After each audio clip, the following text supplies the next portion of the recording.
भूत प्रेत की कहानियाँ पढ़ने और सुनने में तो बहुत रोमांचक लगती है, लेकिन ज़रा सोचिए, अगर ऐसे ही कुछ वास्तव में आपके साथ घटित होने लगे तो क्या आप उसे रोमांचित कहेंगे या डर के मारे धर धर कांपने लगेंगे। किसी परलौकिक शक्ति या प्रेत आत्मा का आसपास होने का एहसास भी शरीर में एक अजब सी सिरहन पैदा कर देता है। तो ऐसे में जाहिर सी बात है, जब आपका सामना ऐसी किसी ताकत से हो जाएगा तो आपका रोमांचक वहीं दम तोड़ देगा। वैसे तो कहने को बहुत सी ऐसी जगहें हैं जहां यह माना जाता है कि आत्माओं का वास है। कोई वीरान और अकेला घर हो या एक लंबे समय से खाली पड़ी इमारत। इसके अलावा वह स्थान जहां किसी दुर्घटना की वजह से भी किसी की जान गई हो, उसे भी हम योग्य नहीं मानते हैं कि हम वहां जाएं, क्योंकि जिन लोगों की जान दुर्घटना में जाती है उनकी आत्मा को मुक्ति नहीं मिलती और वे भटकते रहते हैं। कहने को तो बहुत सी जगहें हॉन्टेड या भूता कहा जा सकता है, जहां प्रमाणिक तौर पर कहा जा सकता है कि उस स्थान में कुछ ना कुछ गड़बड़ तो ज़रूर है, और वह स्थान है राजस्थान से भानगढ़ किला। यह वह स्थान है जिसे पुरातत्व वैज्ञानिकों ने सामान्य नहीं माना है।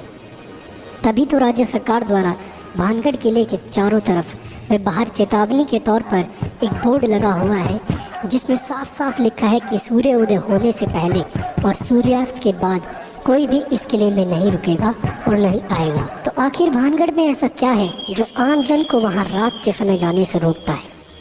अगर कुछ है तो उसके पीछे क्या कारण है?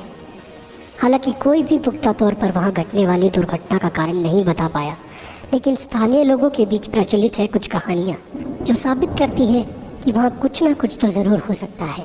लोगों का मानना है कि बहुत समय पहले इस स्थान पर रत्नावती नाम की बहुत सुंदर राजकुमारी रहती थी, जिस पर काला जादू करने वाले तांत्रिक की कुदृष्टि थी।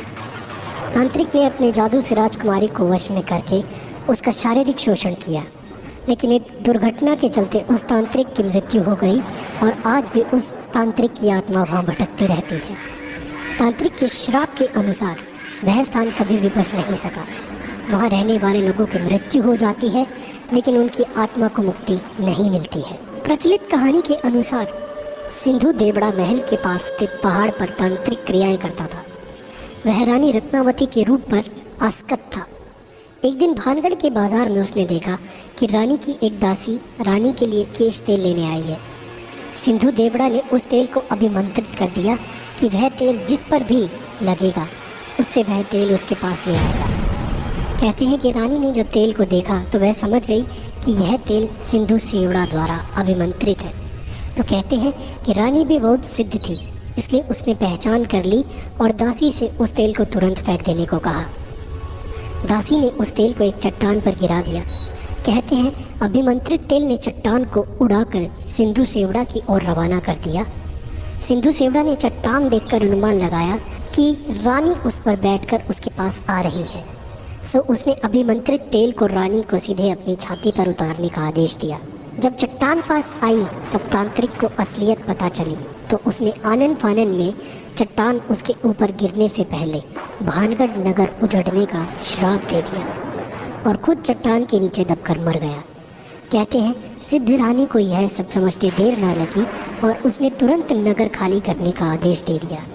इस तरह यह नगर खाली होकर उजड़ गया और रानी भी तांत्रिक के श्राप की भेंट चढ़ गई। तो कितनी सच्चाई है इस कहानी में? इस कहानी में कितनी सच्चाई है इसके बारे में इस बात से ही जाना जा सकता है कि जनश्रुतियों में भानगढ़ के लिए प्रचलित कहानी में कई लोग रत्नावती को राजकुमारी तो कई लोग रानी बताते हैं। रानी रत्नावती का जिक्र तो हर कोई करता है, पर वह किस राजा की रानी थी, उसके राजा व उसका शासनकाल कौन सा था, नगर किस काल में उजड़ा, इस प्रश्नों पर सब चुप है। अक्सर लोग इस नगर व किले को 400 वर्ष पहले उजड़ा बताते हैं, पर किले में मिले विभिन्न राजाओं के शिलालेखों की तारीख देखने के बाद उसके उजड़ने की समय सीमा काफ़ी कम हो जाती है। पर बहरहाल बात चाहे जो भी हो,